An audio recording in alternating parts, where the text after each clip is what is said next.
the population of the globe has a negative attitude towards feminism as a whole. So now I'm going to broaden your understanding of feminism, the ideology behind it, and the stages of its development. Feminism is a range of political movements, ideologies, and social movements that share a common goal to define, establish, and achieve political, economic, personal, and social equality of sexes.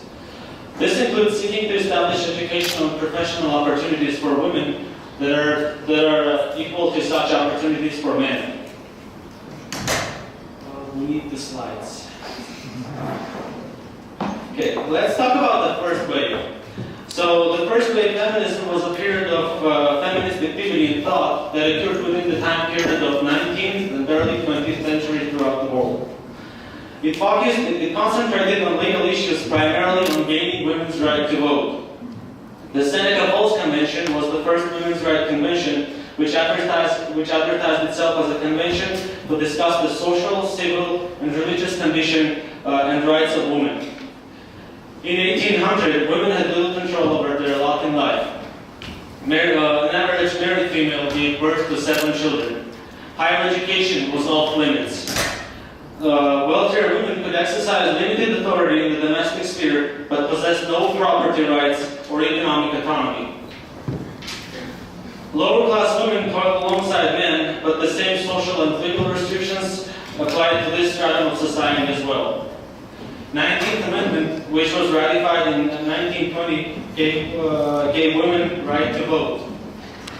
Okay, so let's move on to the second wave. As you see, I support the first wave.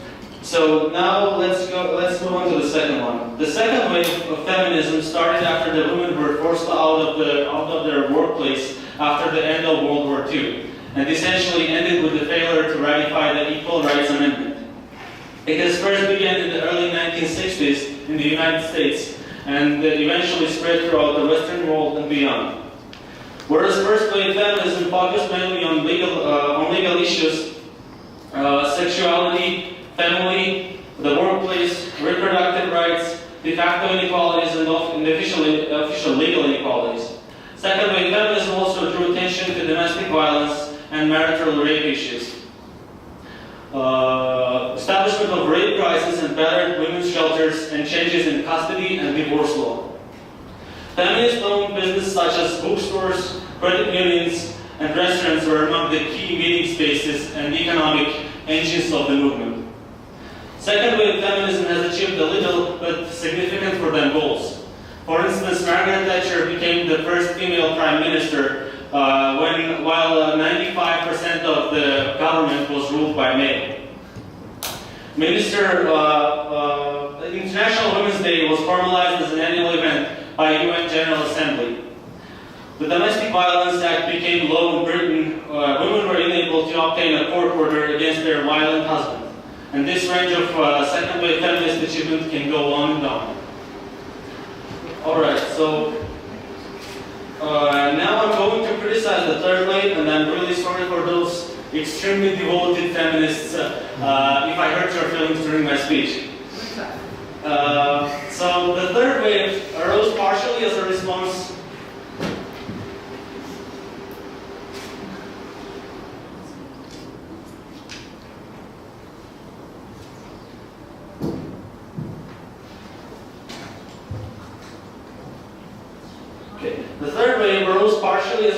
to the perceived failures of second wave feminism and the backlash against initiatives and movements created during the 1960s, 70s, and 80s.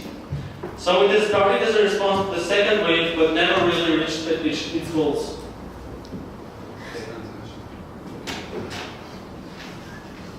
Alright. The original women's equality movement had a lot of ground to stand on.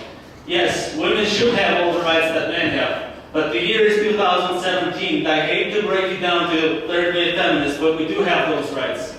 You feminists sitting here, please school me in how awful we really have it. While you're ranting on about equal rights and how hard it is to find a job and get equal pay as a woman, remember, men and women are different, scientifically different. According to a September 22, 2011 Life Science article, some of the genetic differences between men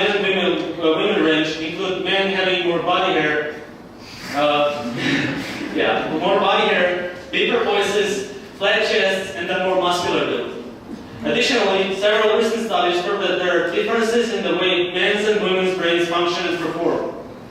These neurological differences are linked to why men and women have different life goals, desires, habits, and why each gender tends to excel in different fields. The problem today is that instead of fighting for equality, third-wave feminists seem to be fighting for superiority. This group of women cannot accept the fact that women and men are genetically different. They pursue different careers and live different lives.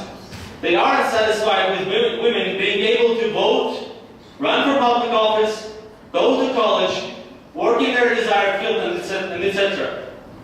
Instead, feminists want women to get the jobs over men, get paid more than men, be accepted into colleges over men, and more. I love you. That's not equality. That's dominance and complete abuse of affirmative action.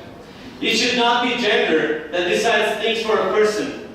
It should be personal drive, race, achievements, and capability.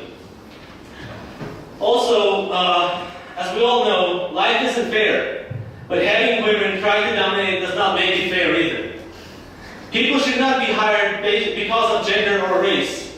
People should be hired based on equality, based on quality of work that they perform. And I want to finish my speech with my last sentence. So it isn't just men or women that need to realize the true notion of feminism, but also many feminists themselves. Thank you.